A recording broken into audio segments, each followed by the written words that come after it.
In today's video, I'll show you how to mount this spare tire holder onto the back of a Dodge Ram 3500 van. I'll go through all the installation steps from start to finish, including drilling the holes. So this is going to rub. So if you haven't already done so, please subscribe to my channel if you want to see more videos like this. So first things first, let's talk about this holder. I contacted the manufacturer, and if you have a single door on the back of your Dodge Ram van, then they're all going to be the same, and this is going to be the one that'll fit for you. The holder has 3 connections. There are 2 at each of the hinges, and there's one that goes to the back of the door, and you may need to drill some holes as I did. Now I'll put a product link in the description below, and I paid $230 for it, and I do think it's a pretty good deal. Right now, to get this on here, it's best you open this door a little bit and bring some room in here, and then you can just slip it on. If not, these things kind of bind in there's not enough room when it's closed, so just make sure they're both aligned. Slip that down. So they have welded a nut on the inside. So all you need to do is come from the outside and bolt it on. Now over on this side, you can see previous owners had a little bit longer one. And so mine don't quite go over there. So what I'm going to have to do is go into the door and look to make sure that I am not interfering with anything with the lock or the mechanism or anything like that. And so I'm not just going to blindly drill. We'll do that in a minute. If it doesn't work, I may consider welding on a short plate and then reusing the old holes. That's an option. Alright, first thing we need to do is take this off. It's got a couple of square head.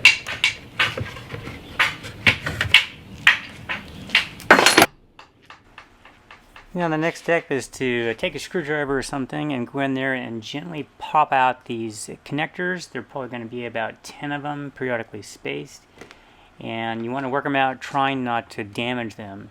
And so I like to come in from the side and pry a little bit and see where they are, and then gently pull them apart. And just do that all the way around and then pop that panel off.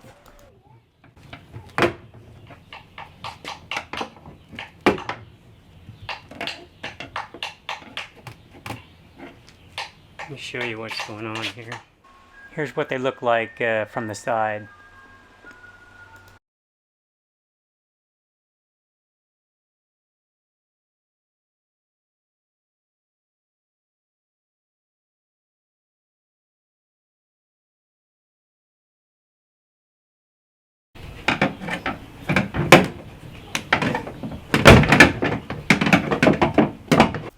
After you have them all removed, just gently lift off this panel.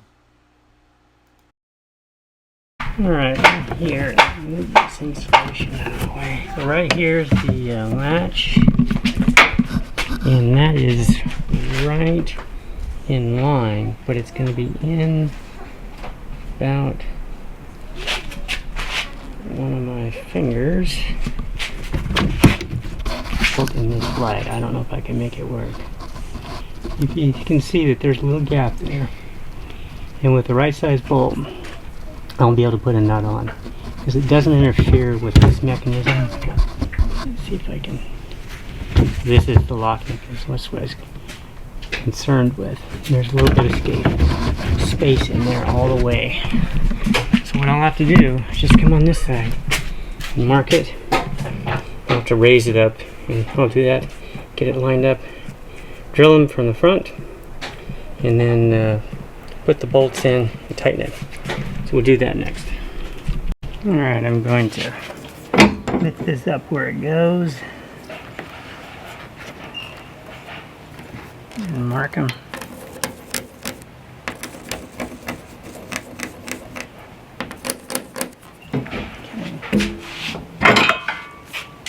So to keep this from wandering, I'm going to mark this. I'm going to close the door so that I don't need things moving around. I'm going to put a little mark right at the center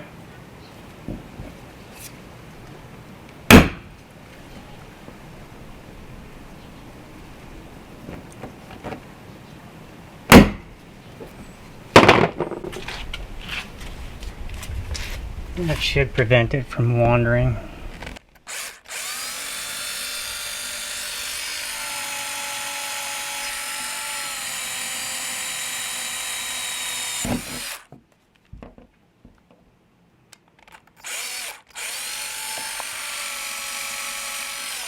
That wandered. So it's a lot easier to drill a small pilot hole and then come back in with the size that you want later. So I'm doing the pilot hole now. Okay, that one wandered a little bit.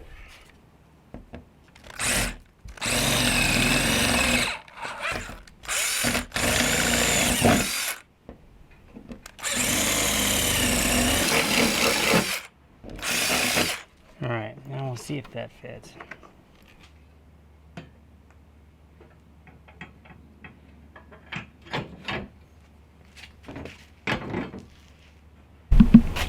Okay, now I want to protect this, so what I have here is this is drawer liner.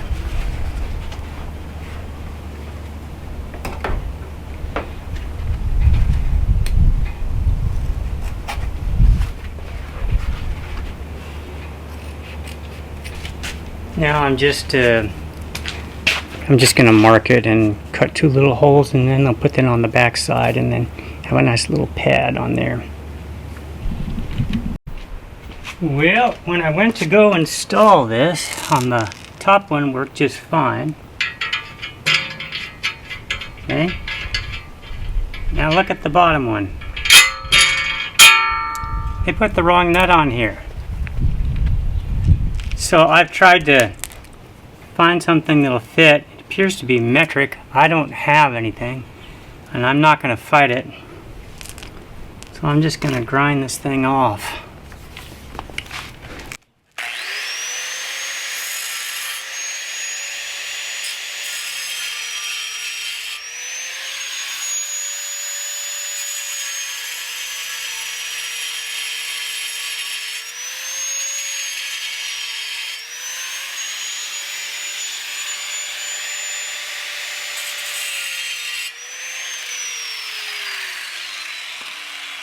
Well, I'm just going to put a lock nut on there manually. But wow, talk about poor quality control. That sucks. Alright, put my own nut on there this time.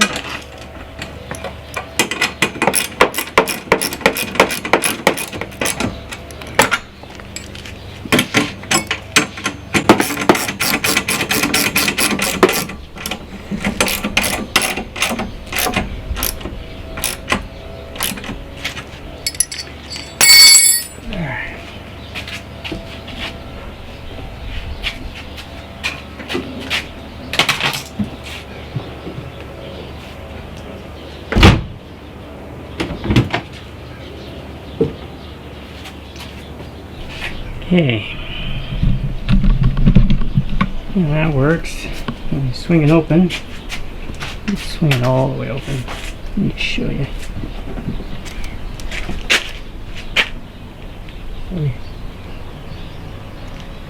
You're gonna go way back there. Well, you're probably going to put a hole in that. Don't let that swing all the way open. That will pinch. Careful about that. But provided you don't crank it too hard. Good and solid. So mount that a little later. Now I just need to put this panel back in.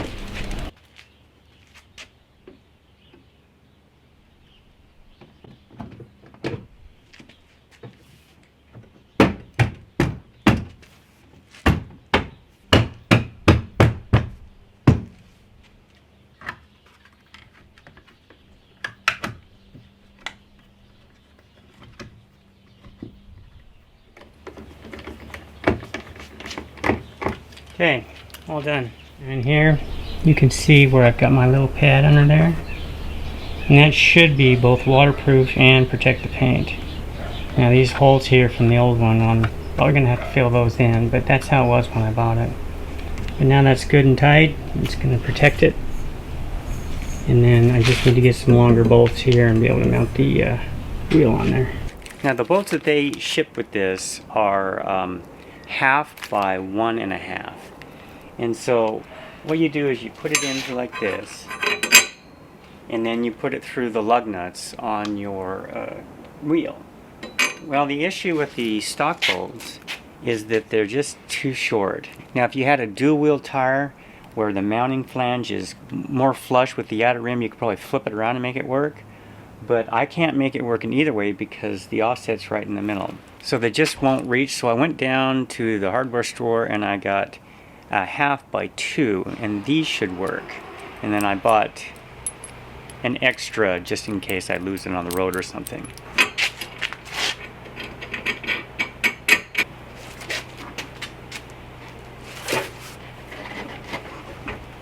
Okay, so that's going to work.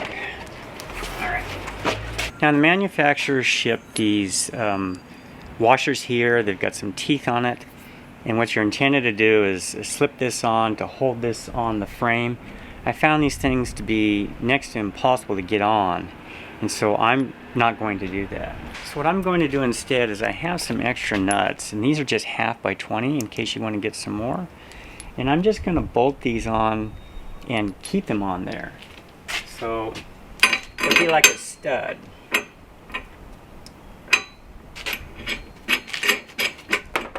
Alright, now with those installed,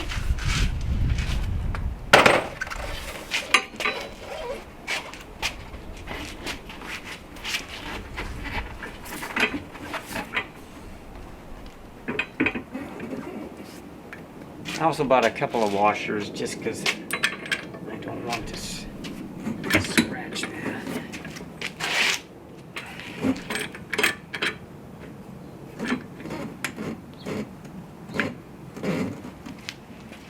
Alright.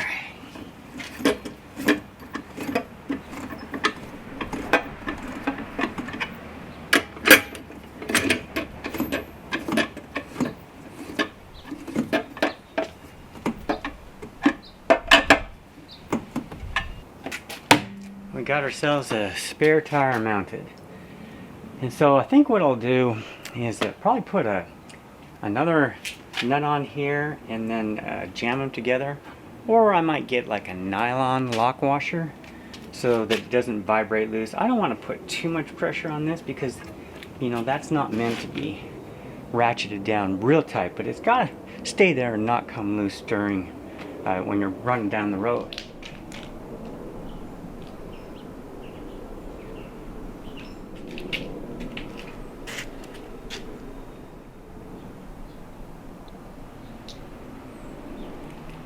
Now, just as a test, I put the original on here, and these are recessed like this. So I just want to make sure that I can mount it. I'm going to zoom in so you can see what's going on.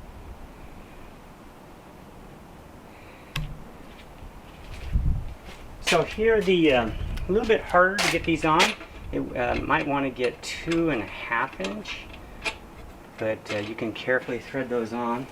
And then this takes a 19mm lug wrench to go over those nuts.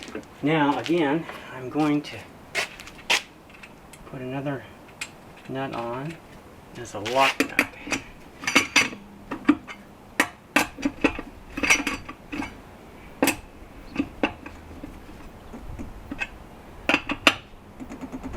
And so that's doing a lot of tightening on the inner nut instead of trying to twist this. I don't want to break it.